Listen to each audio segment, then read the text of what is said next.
Hello, everyone. Welcome back to the English Learning Podcast. I'm Henry, your host, and today we've got an exciting episode that's going to help you become a better English listener. That's right, Henry. Hi, everyone. I'm Sarah, and today we're tackling a big challenge that many English learners face: understanding fast English. Have you ever listened to a native speaker and thought, wow, that was too fast? I didn't catch a single word. If so, don't worry. You're not alone. Absolutely. Native speakers often speak quickly, connect words, and even drop sounds, making it tough for learners to follow. But don't worry, in this episode, we're going to break it all down and give you practical tips to help you understand fast English like a pro. We'll talk about why fast English is so tricky, share key strategies to improve your listening, and even do a fun exercise to train your ears. So stay with us till the end and let's get started. All right, now let's dive into the big question. Why is fast English so difficult to understand? Sarah, what do you think is the biggest challenge for learners? Oh, there are so many, but I'd say one of the biggest challenges is connected speech. Native speakers don't pronounce every word separately.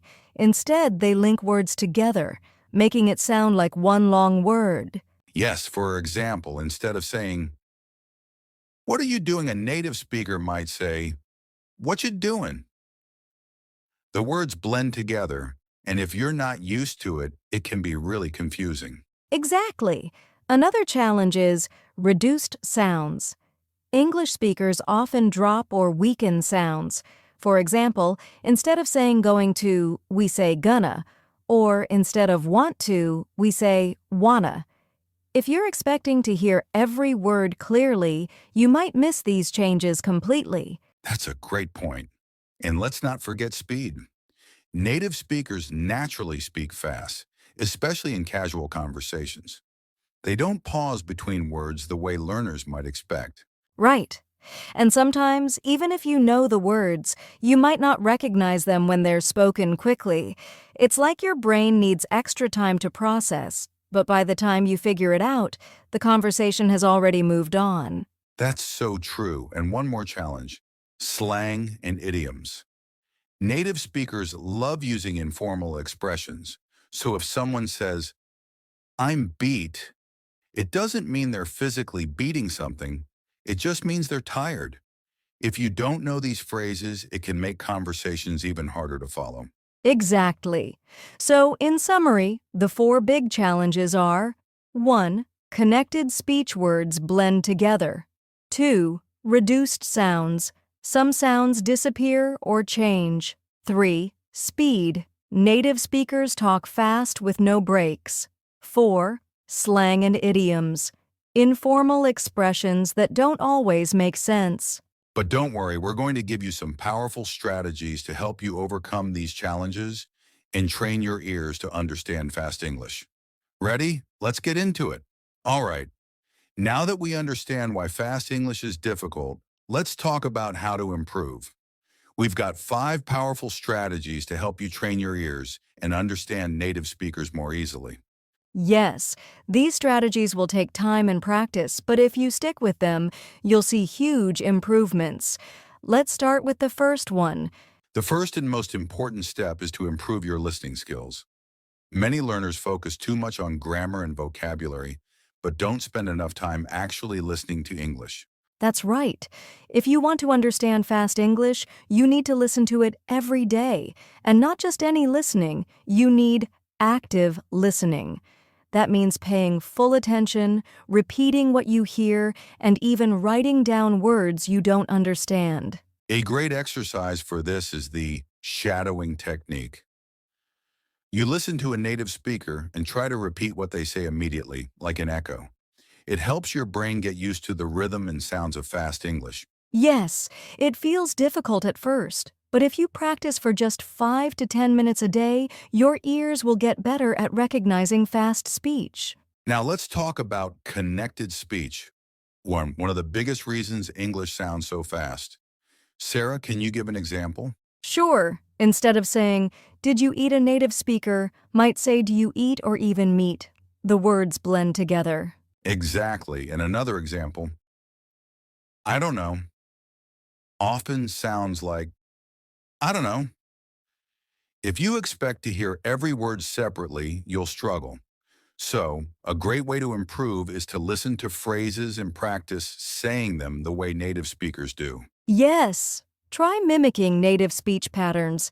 It will help you recognize these sound changes naturally. Another big challenge is slang and idioms. If you don't know them, conversations can feel impossible to follow. Absolutely. Imagine someone says, "Let's hit the road." If you don't know, that means, "Let's leave." You'll be confused. That's why it's so important to learn everyday expressions. A great way to do this is by watching movies, TV shows, and YouTube videos. Write down new phrases, look them up, and practice using them yourself. Yes, and don't just memorize the words. Try to use them in real life. That way they'll become part of your natural understanding. Now let's talk about a strategy that can save you when you don't understand everything. Using context clues. Right. When you don't catch a word, don't panic. Instead, focus on the whole sentence. The meaning is often clear from the situation. For example, if someone says, "I'm starving," and they're looking at a menu, you can guess it means, "I'm very hungry," even if you didn't understand the word starving. Exactly. So instead of stopping when you don't understand a word, keep listening and use the context to help you figure it out. Finally, the best way to train your ears is to practice with real English.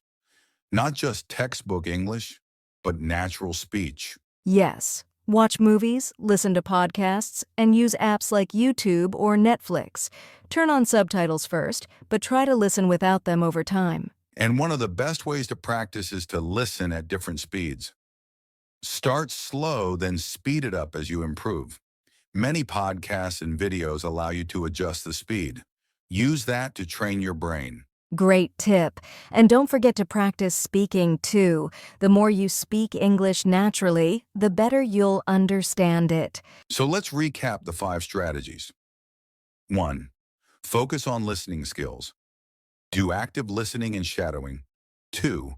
Understand connected speech. Learn how words blend together. 3. Learn common phrases and slang. Study real-life expressions. 4. Use context clues. Don't stop if you don't understand one word. Practice with native material. Listen to real conversations every day.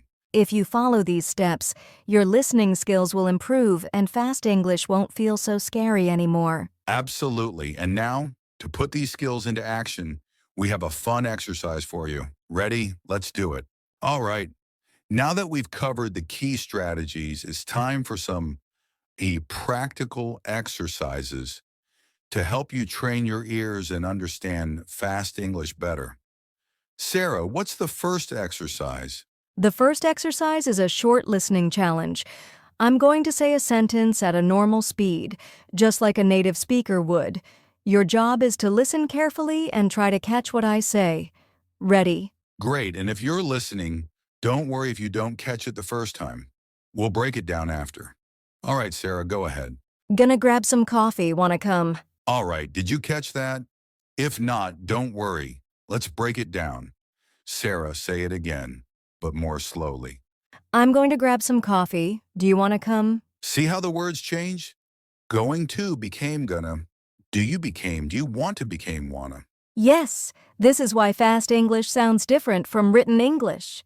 Native speakers naturally connect and reduce sounds. All right, let's try one more. Sarah, give us another fast sentence. Do you know where the nearest subway station is? Now let's slow it down. Do you know where the nearest subway station is? See the words do you became do and the rhythm change. This is why practicing with fast, natural speech is so important. All right, now let's try the shadowing technique. This is where you repeat what you hear immediately after listening.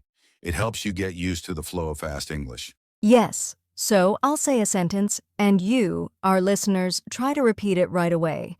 Ready? Let's go. Sarah, give us a sentence. I've got to run. Talk to you later.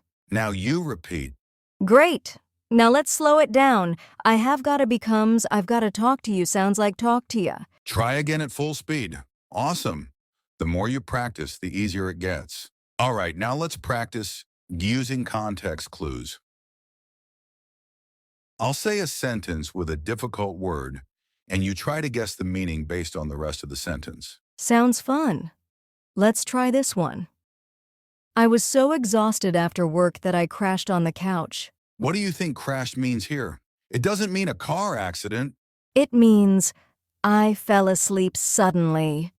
If you didn't know the word crashed, you could guess the meaning from so exhausted and on the couch. Exactly. All right, one more. She was feeling under the weather, so she stayed home. What do you think under the weather means? It means she was sick. Again, if you listen to the whole sentence, you can guess the meaning from so she stayed home. That's why you should always listen to the full context instead of stopping when you hear an unknown word.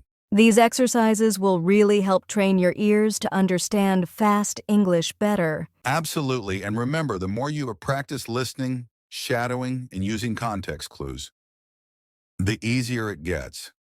Keep going, and you'll be amazed at your progress. Great job, everyone. Now let's wrap up with a quick summary. All right, before we wrap up, let's take a moment to answer some common questions from English learners about understanding fast English.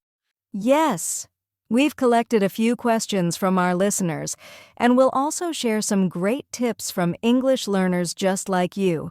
That's a great question. This happens because written English and spoken English are very different.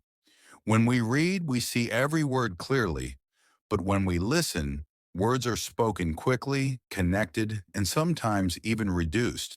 Exactly. The solution? Listen more. Try listening to audiobooks while reading the text, or watch movies with subtitles, then rematch without them. Your brain needs to get used to hearing English naturally. Nope. Don't stress about understanding every single word. Native speakers don't listen that way either. That's true. Instead, focus on the main idea of what's being said. Even if you miss a few words, you can usually understand the meaning from context. And remember, even native speakers sometimes ask, "Sorry, can you repeat that?" So don't be afraid to do the same. Now, let's hear some tips from other English learners. One listener, Marco from Brazil, said, I started watching TV shows in English without subtitles. At first it was hard, but after a few weeks, I got used to it. That's a great tip. Watching without subtitles trains your brain to listen more carefully. And here's another tip from Aisha in Egypt. She said, I listened to the same podcast episode 3 times, first with subtitles, then without, and finally, I try to repeat what I hear. That's an amazing method. Repetition helps your brain recognize sounds more easily. So remember, listen daily, focus on the main idea, and don't worry about understanding everything perfectly. Great advice. And if you have more questions or tips, send us a message. We'd love to hear from you. All right, now let's wrap up with a quick summary of today's episode. Wow, what a great episode. Today we talked about why fast English is difficult, shared key strategies to improve, and even practiced with some fun exercises. Yes. Let's quickly recap what we learned today. Fast English is tricky because of connected speech, reduced sounds, speed, and slang. To improve, practice listening daily, use shadowing, learn common phrases, rely on context clues, and expose yourself to real spoken English. Exercises like listening challenges, shadowing, and using context clues can help train your ears to understand native speakers better. And remember, understanding fast English, Termana, takes time and practice. So don't give up. The more you listen and practice, the easier it gets. That's right. And if you enjoyed this episode, make sure to now subscribe us to the podcast and share it with a friend who's learning English too. Also, let us know, what's the biggest challenge you face when listening to fast English? Leave a comment or send us a message, and we might answer it in a future episode. Thanks for listening, and we'll see you in the next episode of the English Learning Podcast. Bye for now, and happy learning.